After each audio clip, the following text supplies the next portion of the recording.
మన గార్డెన్లో చీడపీడలకు నివారణ కోసం ఇలా ఈ వామాకుని ఒక 2-3 రోజులు ఇలా కవర్లో వేసి మగ్గించి దీంట్లోకి ఉన్న కాడలన్నీ తీసేసినాను చూడండి. అక్కడ ఇలా బాగా మగ్గిన తర్వాత ఇలా అంటే దీంట్లో ఉన్న రసం అంతా వచ్చేస్తుంది. అప్పుడు మనం నీళ్ళలో వేసి బాగా కలుపుకోవాలి.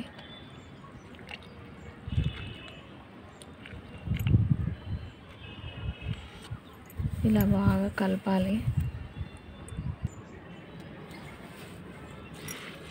నల్ల జీడ, పిండి నల్లి అవన్నీ నివారణ కోసం అప్పుడప్పుడు మన గార్డెన్లో ఉన్న ఆకులతోనే ఇలా బాగా మగ్గిన తర్వాత వామాకుని ఇలా కాడలన్నీ సపరేట్ చేసుకొని ఇలా నీళ్ళలో వేసి బాగా కలిపేసి చెట్ల మీద చిలకరియాలి.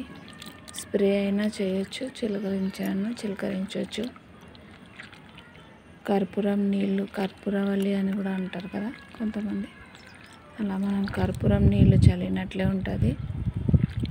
పురుగులు, కీటకాలు ఏవి రాకోకుండా, వేరు పురుగులు, వేరు తెగుళ్ళు ఏవి రాకోకుండా బాగుంటాయి.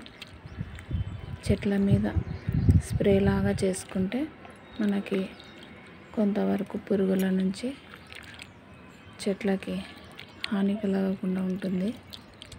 ఇలా బాగా కలిపేయాలి మనం. ఇది ఇంకోసారి కలుపుకుందాం. చూడండి ఎట్లా వచ్చిందో రసం. బాగా కవర్లో వేసి ఒక 4 రోజులు పెట్టి తర్వాత ఇలా చేసినామంటే బాగా వస్తుంది. ఇప్పుడు మనం ఆ నీళ్ళని చెట్ల మీద చిలకరిద్దాం. ఇలా బాగా కలిపినామంటే బాగా కలుస్తుంది నీళ్ళలో. చూడండి, మనం బయట ఏవి కూడా పురుగుల కోసం కూడా కొన్ని అవసరం ఉండదు. మన గార్డెన్లో వచ్చే అలోవెరా, వామాకు వీటితోనే మనం మంచి స్ప్రే కూడా పురుగుల కోసం తయారు చేసి చెట్ల మీద చల్లొచ్చు.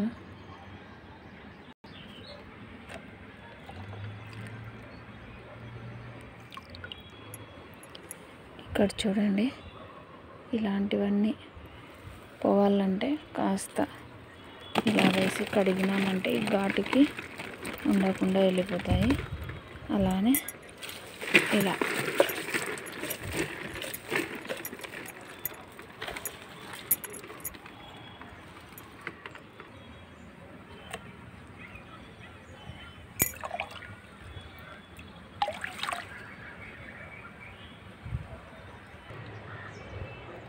ఇక్కడ కూడా చూడండి, మన చిక్కుడుకాయలకే ఎక్కువ వస్తుంటుంది పేనుబంక. అది ఇలా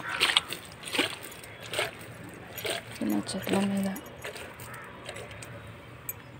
చూడొచ్చు మీరు. ఇక్కడ పురుగు ఇలాంటివి తీసేస్తేనే మేలు.